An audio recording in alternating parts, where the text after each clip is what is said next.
These oversized friendship letter beads are extremely popular and high in demand. I'm going to show you how to make it in TinkerCAD so that you can add it to your 3D printing small business today to boost your sales. Right now I have TinkerCAD open. It's tinkercad.com. You don't have to download anything. You can access TinkerCAD through your browser. Firstly, you want to name your project. This is so that you can keep it well organized, and if you ever need to navigate to it later on, it'll be easier to find. At the bottom right hand corner, you'll click settings, and these are all of your default settings within TinkerCAD. You can change it if you want, but automatically it's set to millimeters. However, there is an option for inches if you prefer to use inches. You have the option to make your canvas larger. I made mine about 500 by 500 millimeters, so I have enough room to make multiple giant beads.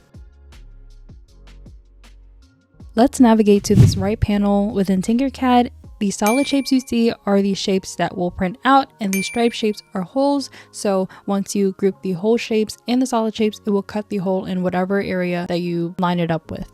From this same section, we are going to add the cylinder solid shape, and we're going to place that on our canvas. You see these little squares on our shape that can be used to either make the length and width larger or smaller, or even the height taller using the center square. To make them oversized, you want them to be about 4 to 5 inches in length and width. It's always customizable. You can make it larger, smaller if you want, but to change it 2 inches, I changed the units to imperial. That way all of my units are in inches as I go. Another thing you may find is when you drag any of the squares, it may make it wonky and the ratios are not locked in. In order to lock in the ratios and just scale it up, you hold down your shift button on your keyboard and drag the square. Another method you can use to resize your shape is to click the square. The measurements will pop up. You can click the numbers and change it to whatever number you want to set it to, and you should be good. Don't forget to also adjust your height to be as tall as you want. I made mine 1.5 to 2 inches tall, but it really depends on how thick you want your beads to be. Just be sure that you do not make it too thin, because you do need some room to put the hole through so that you can put your ropes in and make your garlands. To make these sides of your circle smoother and have less ridges, once you click your shape, there's these additional tools that show up in this tab that pops up. You can increase the size to the max or to however much you want. That way the outer wall is smoother for your oversized bead. From here, you can also change the color of your bead if you'd like. I just made it white to give it that classic friendship letter bead look. The next step is to add the hole cutout in the middle of your bead on the side. In order to do that, we're going to use the stripe shape that I showed you earlier and told you that it cuts holes out into objects. So it's the cylinder one directly on top of the solid cylinder. We want to rotate it sideways so that it's cutting out through the walls. You see this little upside down U at the top, that rotates it. The inner circle will snap it into specific angles. You can snap it to 90 degrees if you want, or if you want to have more flexibility with rotating it, you can drag your cursor on the outside to the outer circle. That gives you the ability to rotate it freely without it being snapped into place.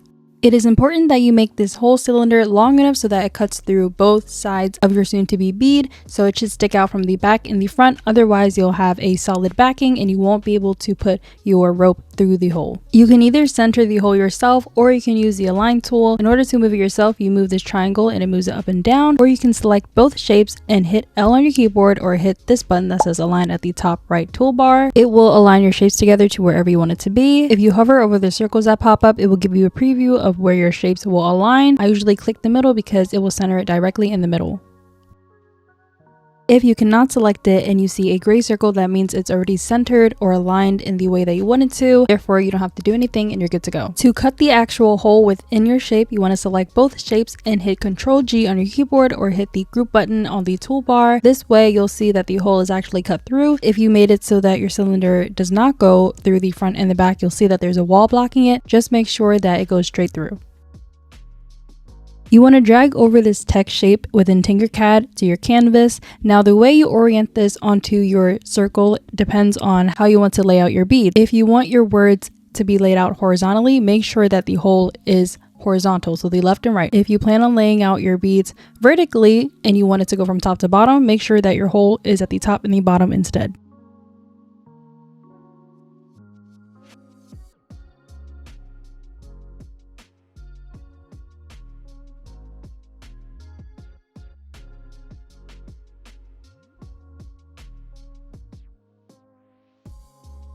Mess around with the settings until you like the way that the letter looks. We're going to align it at the top of our bead. How we do so is we change our work plane to the top of the bead. So we want to click this grid and click the surface of our bead. That makes it so that our work plane is at the top of the bead and anything that we snap onto our work plane is directly on top. Then we want to click our letter and snap it onto our work plane. We do so by clicking our shape, and at the very top there is a square with an arrow pointing downwards. You click that and it should align it perfectly. Now you can center it or move it around to however you want to orient it, and you can make your letter smaller if it is sticking outside of the bead. Also make sure that your letter is not too thick to where when you lower it, it covers the inside of the hole. So you want to make it thin enough so that it just lays on the top instead of goes through the top surface. Once you are happy with how it looks, select all of your shapes and group them together. If you want to print it in multicolor, you have to save it as an OBJ file. However, if you just want it as a solid color, you can save it as an STL file. I'm actually going to make a second version of this. The one I made right now is if I wanted my beads to be laid out horizontally, so it reads horizontally, but I'm going to redo the second one to show you how it looks if I wanted to lay it out vertically. So I'll have the hole at the top and the bottom instead of the left and the right.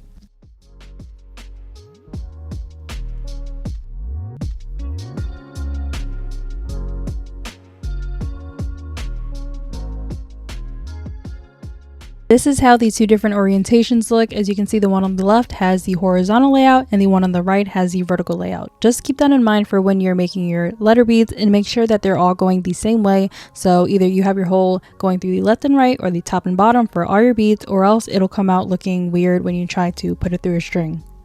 If you wanted to have more of a rounded outer wall, I'm going to show you how to make it that way, because you can either make it this way or the second way. This way, we're going to actually drag over a sphere shape instead of a cylinder shape, because the sphere has that rounded outer wall, and we're going to cut the top and the bottom of the sphere to create that flat surface. If you're enjoying today's tutorial, don't forget to hit that subscribe button so that you never miss any of my new uploads. I'm always uploading new beginner friendly and more advanced tutorials for you, and I do have several masterclass courses for small business owners who want to grow their inventory and start making your very own prints.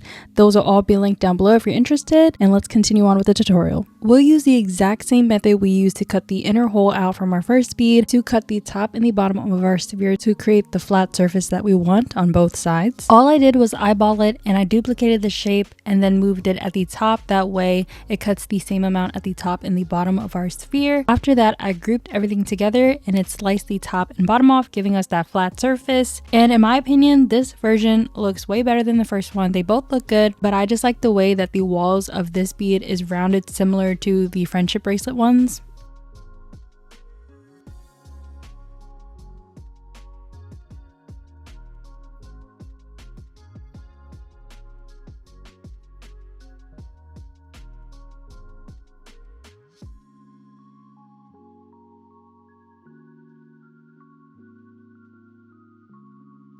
From here, you follow the same exact steps that we took for the first one. The only difference between this one and the first one we did is how we got this shape. For the first one, we just used the cylinder, but for this one, we used the sphere for the outer curved wall. Otherwise, everything else is the same. You create the hole in the middle, line it up, add your letters, and you're good to go.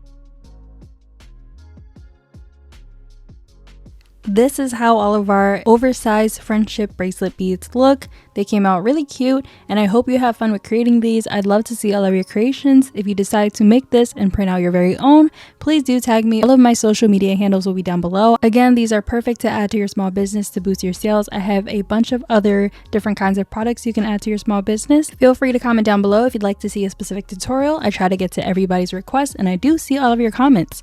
Until then, I cannot wait to see you in my next video, and goodbye.